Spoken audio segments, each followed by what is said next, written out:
Halo Future Leader, kami dari tim Malala akan mempresentasikan tentang sejarah HM Sampurna dan bagaimana strategi untuk tetap menjadi market leader di Indonesia. HM Sampurna telah menjadi bagian penting di industri rokok di Indonesia yang sudah berusia lebih dari 100 tahun sejak 1913. Pada video ini kami akan membagi pembahasan menjadi 4 topik. Pertama, saya akan mengajak Anda untuk lebih dekat mengenal Sampurna. Kedua, rekan saya Hesti akan mengupas tentang masalah yang ada di HM Sampurna. Ketiga, rekan saya Muftia akan mengupas tentang analisis dan strategi untuk mempertahankan HM Sampurna sebagai market leader. Dan juga Muftia akan sekaligus merangkum dan menyimpulkan pembahasan di video kami ini. HM Sampurna lebih dari 1 dekade sebagai market leader rokok di Indonesia dengan pangsa pasar 32,2% di tahun 2019. Berikut ini adalah brand family dari HM Sampurna yang pasti sudah sangat familiar di kalangan perokok Indonesia. HM Sampurna merupakan perusahaan yang bisa dibilang sukses di industri rokok dengan 6 pabrik, lebih dari 23.000 karyawan tetap, dan lebih dari 37.000 karyawan dari operator pihak ketiga. Nah, cikal bakal Sampurna dimulai pada tahun 1913 oleh Lim Seng Ti, mulai berkembang dengan pesat sejak generasi ketiga dan berhasil IPO di tahun 1990. Pada tahun 2005, Philip Morris International membeli sekitar 40% saham Sampurna dan semakin memperkuat posisi Sampurna di industri rokok Indonesia. Sampurna terus berkembang hingga tahun 2012, namun di tahun 2012 Sampurna menjual lebih dari 100 miliar batang rokok, sebuah angka yang fantastis. Namun tren 5 tahun ke belakang tampaknya market share Sampurna tampaknya mulai turun. Dilihat dari laporan tahunannya, market share Sampurna menurun lebih dari 5% dari tahun 2015 hingga 2020. Sedangkan kompetitor terdekatnya, yaitu Gudang Garam, mengalami peningkatan market share sebanyak 6% dari 2015 hingga 2020.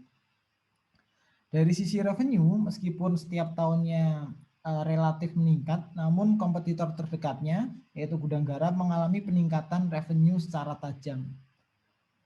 Dan pada tahun 2019, total revenue Gudang Garam sudah lebih tinggi daripada Sampurna. Tentunya ini bukan kondisi yang menguntungkan untuk Sampurna. Selanjutnya, Hesti akan menjelaskan analisis lebih lanjut mengapa hal itu bisa terjadi. Untuk memperdalam pemahaman dalam identifikasi masalah di case ini, kami melakukan wawancara terhadap salah satu manajer area HM Sampurna. Berdasarkan hasil wawancara tersebut, benar diakui bahwa dalam 3 tahun terakhir ini, terjadi penurunan market share Sampurna yang diiringi dengan kenaikan market share kompetitor. Terlebih di tahun 2020 ketika pandemi terjadi, demand shifting akibat daya beli masyarakat yang menurun. Konsumen beralih dari lini produk low-tar yang menjadi unggulan Sampurna ke lini produk high-tar yang menjadi produk unggulan kompetitor. Untuk sementara ini, mereka mengandalkan 2 program utama untuk mengatasi masalah tersebut, yaitu komersial retail melalui sales representatif, serta program Sampurna Retail Community atau SRC. Berdasarkan hasil pengamatan terhadap data finansial dan hasil wawancara dari narasumber tersebut, maka dapat dirumuskan pokok permasalahan dalam case ini yaitu terjadinya penurunan market share HM Sampurna dalam 5 tahun terakhir dan terjadinya demand shifting akibat dampak dari pandemi. Maka dari itu diperlukan strategi yang tepat untuk meningkatkan market share dan mempertahankan posisi HM Sampurna sebagai market leader di Indonesia. Setelah itu, kami melakukan general analysis dengan SWOT untuk mengetahui kekuatan dan kelemahan Sampurna. Hasilnya adalah Sampurna memiliki strength yaitu menguasai pangsa pasar industri saat ini dan memiliki brand image yang baik dan terus melakukan inovasi untuk meningkatkan engagement dengan konsumen. Namun Sampurna juga memiliki weakness, yaitu harga produk lebih mahal dari produk kompetitor sejenis dan penurunan pangsa pasar dalam 5 tahun terakhir karena kompetisi bisnis yang semakin ketat. Sampurna memiliki opportunities, yaitu animo positif mitra usaha dan masyarakat terhadap program SRC, dan jumlah mitra usaha yang terus meningkat dan tersebar di seluruh Indonesia. Tren yang dialami Sampurna adalah harga produk kompetitor yang lebih rendah mendorong konsumen beralih ke produk kompetitor dan terjadinya demand shifting dari segmen produk low-tar ke high-tar akibat pandemi, sehingga konsumen beralih ke kompetitor yang memiliki produk unggulan high-tar. Selanjutnya, dengan TOS Metric Analysis, kami mencoba merumuskan strategi apa saja yang bisa dilakukan berdasarkan strength, weakness, opportunity, dan threats dari Sampurna, yaitu SO strategies, WO strategies, ST strategies, dan WT strategies. Selanjutnya, marketing analysis dengan BCG analysis akan dijelaskan oleh rekan saya, Mutia.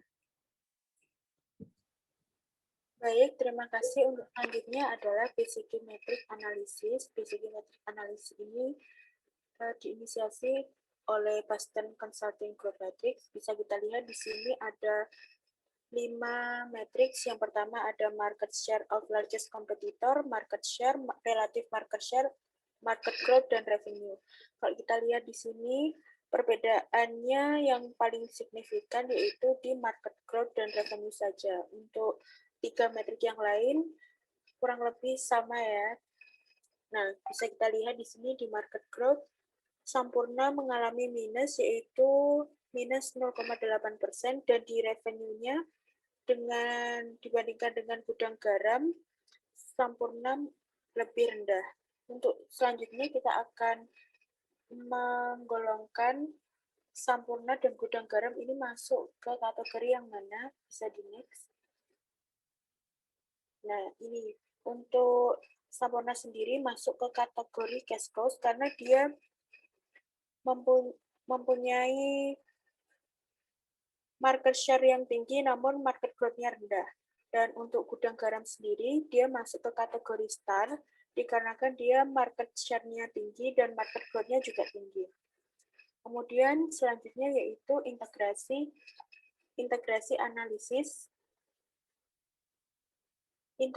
analisis antara marketing analisis, BCG Metric, dan strategi yang bisa kita lakukan untuk HM Sampurna.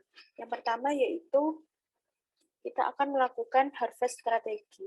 Harvest strategi ini adalah dengan memanen berupa strategi untuk mengurangi jumlah investasi dengan mendapatkan uang tunai atau cash sebagai hasil panen. Untuk di sini studi kasus HM Sampurna kita bisa melakukan dengan program SRC berupa optimalisasi, ekspansi, dan digitalisasi. Nah, untuk selanjutnya, strategi yang bisa kita gunakan adalah bridge strategi. Bridge strategi ini adalah dengan cara membangun, yaitu melalui peningkatan investasi pada produk dengan target market segmen menengah ke bawah dan diversifikasi produk menggunakan produk hektar. Nah, untuk selanjutnya adalah conclusion. Conclusion yang bisa kita dapatkan dari analisis studi kasus HM Sampurna ini adalah semakin ketatnya kompetisi bisnis dengan kompetitor membuat tren market share HM Sampurna dalam 5 tahun terakhir ini terus menurun. Ditambah dengan terjadinya demand shifting yang terjadi dalam 1 tahun terakhir, apalagi di masa pandemi ini semakin menggerus market share HM Sampurna yang di akhir tahun 2020. Strategi yang tepat yang sangat diperlukan untuk meningkatkan market share dan mempertahankan posisi HM Sampurna sebagai market share di Indonesia. Nah, untuk rekomendasi atau suggestion yang bisa dilakukan adalah 4 poin penting, yaitu optimalisasi, ekspansi, digitalisasi, diversifikasi berdasarkan integrasi analisis yang telah kami lakukan. Mungkin itu dari kami, sekian. Terima kasih.